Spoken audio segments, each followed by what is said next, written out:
안녕하세요. 돈셰퍼의 최병문입니다. 세액공제 부분에 여러 가지 이제 의료비, 보험료, 또 교육비, 또 여기에 대해서 좀 알아봤습니다.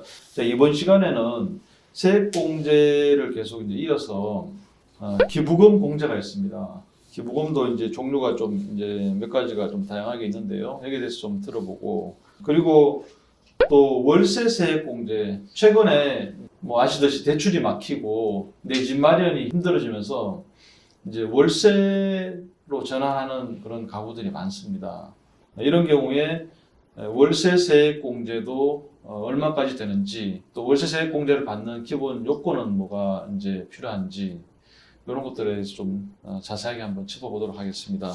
오늘도 두 분 전문가 박준영, 전홍미 전문가님 모셨습니다. 안녕하세요. 안녕하세요. 네. 자, 지난 시간에 이어서 오늘도 이제 세액공제 부분에 대해서 알아보는데요. 특히 이제 기부금 그리고 월세에 대해서. 자, 기부금에 대해서 종류가 좀 생각보다 많네요. 기부금이. 여기서 한번 얘기해 주시죠. 내가 좋은 일 하고서도 이렇게 세액공제 혜택을 받을 수 있는 아주 좋은 항목인데요. 네. 기부금은 여러 가지 종류가 있습니다. 정치자금 기부금, 법정 기부금, 우리사주조합 기부금, 지정기부금 이렇게 나눠져 있는데요. 제일 많이 해당되는 게 이제 지정기부금 중에 종교단체 기부금, 뭐 종교단체 외 기부금인데요. 이 부분은 이제 서류를 마지막에 이제 따로 제출을 하셔서 청구해야지 연말정산에 이렇게 올라가기 때문에 연말정산 시 별도로 좀 신경을 써주셔야 될 부분일 것 같고요. 다른 부분들은 이제 그 각 종류마다 좀 한도랑 기준이 좀 상이하게 다르기 때문에 해당되는 것이 있으면 좀 정확하게 알아보셔서 또 연말 정산 때 세액공제 혜택을 받으실 수 있었으면 좋겠습니다. 종교단체 기부금은 서류를 따로 이제 첨부해야 되는 거죠. 네.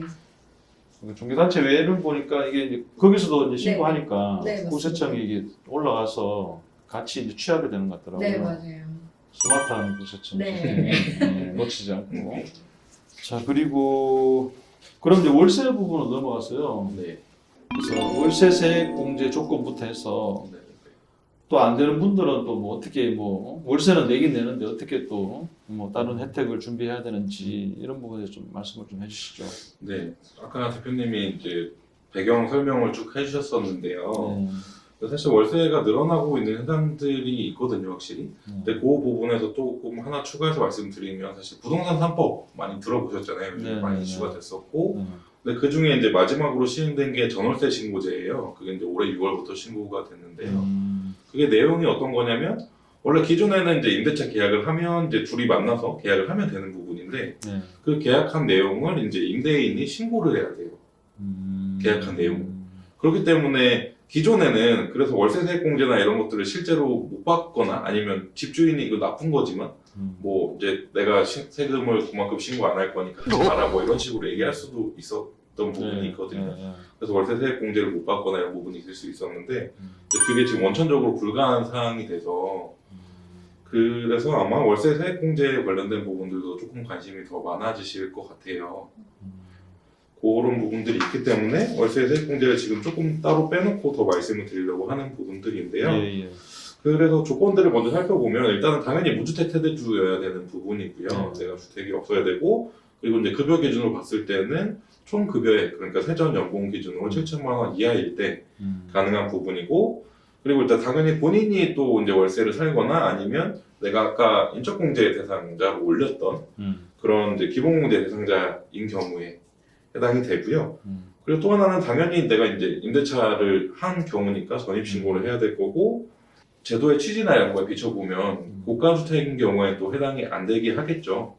그래서 국민주택 규모 85제곱미터 이하거나 기준 시가 기준으로 3억 원 이하인 경우 이런 제한들이 있습니다. 자, 그러면 아까 이제 7천만 원 얘기하셨는데 네네네. 뭐 요즘 뭐 연봉 많이 받는 분도 많이 계셔가지고 네네네. 그 이상 받는 이제 분은 해당이 안 되잖아요. 네 맞습니다. 그분들은 뭐 아무 혜택을 볼 수가 없나? 그렇진 않습니다.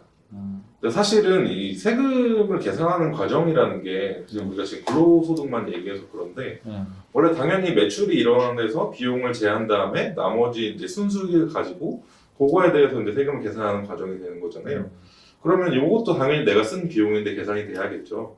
근데 이제 근로소득만 있는 경우에는 이런 공제 항목들이 많아서 이제 혜택이 되는 부분들이 있는 거고요. 이게 혜택이 되지 않는다라고 한다면 그 사용한 금액에 대해서는 현금 영수증을 신청하실 수가 있어요. 근데 방법도 어렵지 않으신 게요. 홈택스 들어가시면 현금 영수증 바로 발급하실 수 있거든요. 네. 그래서 내가 쓴 금액에 대해서 발급을 하시면 내가 받을 수가 있습니다. 그리고 또 하나 이제 월세 세액공제를 받는 경우에 요거는 자동적으로 되는 것뿐만이 아니라 일단 내가 조금 서류를 첨부해야 될 부분들이 있거든요. 네. 그래서 내 등본이랑 월세 계약서 있잖아요. 그거 사본이랑 그리고 월세를 이제 내가 냈다는 증명이 돼야 되잖아요. 그래서 월세 이체 영수증 이런 부분들을 이제 같이 첨부해서 연말정산시에 제출을 해야 됩니다. 또 현금 영수증 이제 방법은 아까 홈택스에서 이게 발급하면 되는 거네. 그쵸. 네, 맞습니다. 그리고 또 여기 내내 다 해당되는 굉장히 중요한 내용인데요. 지금 뭐 여러 번 계속 설명을 드렸었잖아요. 소득공제 항목들이 있고 세액공제 네, 항목들이 네. 있고 지금 월세까지 쭉 왔는데 마찬가지로 근데 여기서 내가 해당이 되는데 못 받으셨던 경우들이 있을 수가 있어요. 내가 공제가 해당이 되는데 잘 몰라가지고 못 받으셨고 그냥 지나갔던 부분들이 네. 있을 수가 있거든요. 예. 이 경우에는 5년이 지나지 않으면 경정 청구가 가능해요. 그래서 내가 받았는데 못 받은 부분에 대해서는 국세청에 홈택스에서 또 경정 청구를 신청을 하시면 그러면 최근 5년 거는 이제 받으실 수가 있거든요, 다시. 네. 그 부분은 꼭 기억하시면 도움이 많이 되실 겁니다. 자, 이제 여기까지 우리가 뭐 앞편하고 다 같이 이제 정리해서 말씀드리면 기본 이게 이제 근로자들이 연말 정산하는 거, 이 원천징수 영수증에서 이제 시작하잖아요. 네. 내 소득이 정해지고 네. 이제 근로자분들이 네. 질문을 하고 이렇게 좀 컨설팅을 이제 요구하실 때 네. 해보시니까 어때요? 이게 소득이 높은 분들이 소득 공제를 많이 받아요? 아니면 소득이 좀 이렇게 낮은 분들, 뭐 과장, 대리, 네. 뭐 이런 분들이 소득 공제를 많이 받는 것 같아요. 어떤 것 같아요? 사실 우리 인생의 진리가 있잖아요. 항상 중간은 가야 좋다라고 이제 얘기를 하잖아요. 마찬가지로 소득도 아예 낮거나 너무 높거나 하면 사실 공제로 따질 게 사실 별로 없어요. 왜냐면 소득공제 조건들 지금 계속 설명을 드렸지만 조건 자체가 소득 기준이 다 보통은 있죠. 뭐 연봉이 7천이랄지 8천이랄지 뭐 이런 식으로 다 있잖아요. 그렇기 때문에 그 연봉이 넘어가게 되면 혜택을 받는 금액이 줄어든다라는 얘기죠. 그래서 사실은 이제 연봉이 기준 이상을 넘어가게 된다. 뭐 이제 보통 억대 연봉이라고 표현을 하잖아요. 그 정도 이상 가시는 분들은 사실은 소득공제나 세액공제를 해서 챙길 것들이 사실 많이는 없다라고 보시는 게 좋을 것 같아요. 그리고 반대로 아직 소득 금액이 적다. 내가 2천에서 3천 이하다라고 한다면 그 경우에도 네, 아직은 뭐 세액 자체가 많지 않기 때문에 거기서 효과가 크지는 않거든요. 근데 이제 그 중간에 있으신 분들은 이제 이런 부분들을 얼마나 신경 쓰느냐에 따라서 차이가 많이 생길 수가 있는 거고요. 그래서 소득공제 항목들이 어떤 것들이 있는지, 세액공제 항목들이 어떤 것들이 있는지 이런 부분들에 대해서 신경을 쓰고 안 쓰고는 사실은 제가 보기에는 경험적으로 연간 뭐 세금이 줄거나 이런 부분에 따라서는 100만 원, 200만 원 이상 차이씩은 날 수가 있거든요. 그렇죠. 네. 그러면 뭐 10년이면 1000만 원, 2000만 원 이상 차이가 날 수 있는 거니까. 연말정산 잘하는 것만 해도 뭐 제2의 월급 그래가지고 네, 맞습니다. 2월달 급여에 포함돼서 나오죠. 네, 맞습니다. 예. 혹시 또 연말정산 뭐 관련해서 소득공제, 세액공제 관련해서 추가로 혹시 뭐 팁이나 또 언급해 주실 부분 있습니까? 추가로 말씀드릴 부분은 사실은 없고요. 네. 그냥 당부드리고 싶은 말씀을 조금 드리면 네.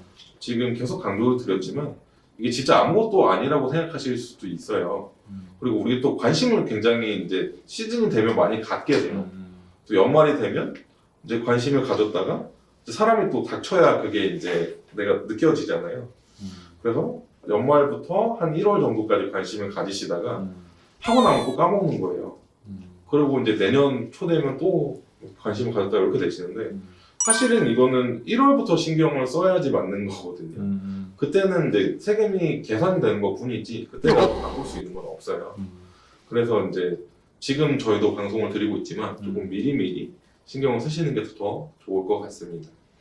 맞아요. 아까 이제 앞서 시간에도 이제 그런 멘트를 해주셨는데 홈택스 들어가면 1, 9월 내가 신용카드 쓴 이제 내역들이 쫙 나오거든요. 이게 꼭 카드사마다 다 일일이 조회 안 해도 들어가면 되니까 거기서 내 총 사용액을 보고 신용카드 소득 공제되는 부분을 한도를 확인하고 아직 이제 여분이 남아 있으면 지금 뭐 10월 달은 지났고 11, 12 두 달이 있으니까 그때 이제 신용카드를 좀 이렇게 거기에 맞춰서 좀 사용한다든지 그런 계획도 세우는 것도 이제 좋다라고 팁을 주시더라고요. 맞습니다.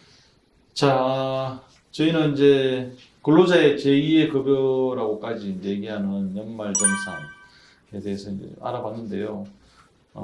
저도 이제 근로자 생활을 해봤기 때문에 누구는 뭐 환급이 많이 받는 사람, 누구는 뭐 오히려 더 이제 내야 되는 사람 세금을 이런 사람도 있고 한데 그게 따라 좀 이게 희비가 좀 달라지더라고요. 네, 잘 준비해서 하나하나 좀 꼼꼼하게 혜택 받을 수 있는 부분이 나는 어떻게 되는지 조금 더 챙기셔가지고 제2의 소득이 급여가 될 수 있도록 여러분들도 한번 잘 좀 챙겨보시면 좋을 것 같습니다. 자, 오늘까지 해서 연말정산 소득공제 부분에 대해서 얘기를 다뤄봤습니다. 시청해 주셔서 감사드립니다. 오늘 수고해 주신 두 분 전문가 감사드립니다. 감사합니다. 감사합니다. 예.